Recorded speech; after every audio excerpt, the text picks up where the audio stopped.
We, the audience, alongside Tanjiro and his friends, have found someone rare and wonderful in their world and in ours.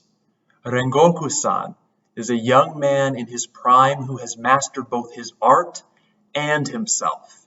His bearing, his stance, his moves, all of it projects an Oreos man. Oreos is a Greek adjective that is usually translated really great, but what it actually means comes from the word ora, or hour. The Oreos man is in his hour, in the full blossom of his manhood. Listen to how J.R. Tolkien describes Aragorn in his strength. Tall as the sea kings of old, he stood above all that were near. Ancient of days he seemed, yet in the flower of manhood. And wisdom sat upon his brow, and strength and healing were in his hands. Like Aragorn, Rengoku has reached the level of an embodied ideal. Everyone in the film acknowledges this. Even the final demon Akasa wants desperately to preserve this flower, to preserve Rengoku's skill by transforming him into a demon. And the fact that Rengoku both heals and protects Tanjiro is extremely significant because he is accessing both the healer as well as the warrior, which the kingly archetype demands. He protects the weak, those who have not yet had a chance to blossom. What does he say at the end? Any Hashira would have done the same. We would not allow the young buds to get nipped. When he says he believes in Tanjiro, Boarhead, and the Yellow Boy, and Nezuko, he really means it. He knows that within them is the potential for a flowering that is beyond perhaps even what he can do. And he's right. The brilliance of the manga, without spoiling it, is that the unique confluence of Tanjiro's mercy, Inosuke's strength, and Zenitsu's humility is extremely decisive in the epic battles to come. But they would have never made it there if Akaza had just showed up and slaughtered them, as he undoubtedly would have if Rengoku didn't show up and save them.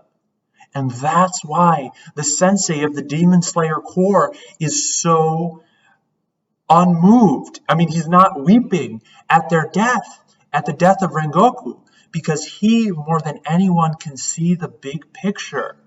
He understands just how precious the young Demon Slayers are, and he applauds Rengoku for saving them. This is exactly what Uncle Aaron understood when he protected Miles Morales in Into the Spider-Verse. You're the best of all of us, Miles. Just keep going. Uncle Aaron said that while Miles was still derping around, not accessing his full potential. No one died on that train except Rengoku. In this beautiful and outrageously providential manga and anime, everyone in life and death has a symphonic role to play in the defeat of Mugen. It's not about winning the fights themselves, but about playing the part that you were given. Tanjiro's yelling at the fleeing Akaza isn't crazy. In the Demon Slayer economy, Akaza did lose. Mugen will later chastise him as well because he didn't kill Tanjiro. The creator of the Demon Slayer story assumes that everyone has a part to play. One of the reasons why Jordan Peterson is so freaking popular is because he convincingly shows that everyone has a role to play to make the world a better place.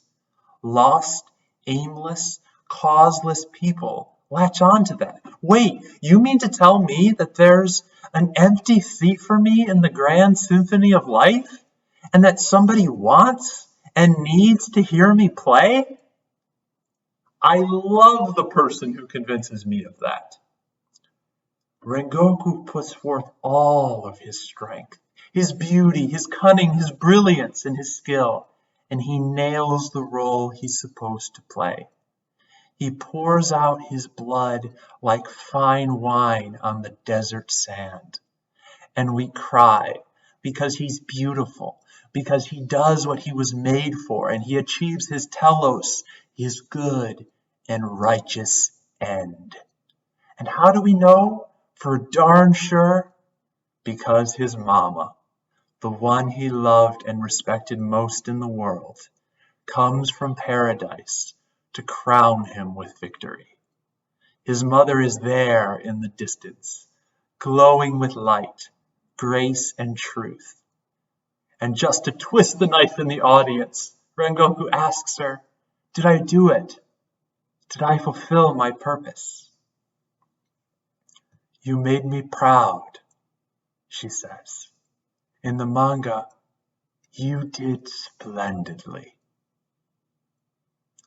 It's a wonder that I didn't rend my garments and put ashes on my head in the movie theater. Well done, good and faithful servant. Enter into the joy of your Lord. Matthew 25.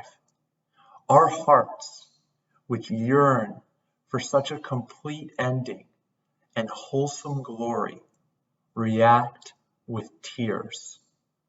They are tears of sadness that he and so many like him in our world are gone.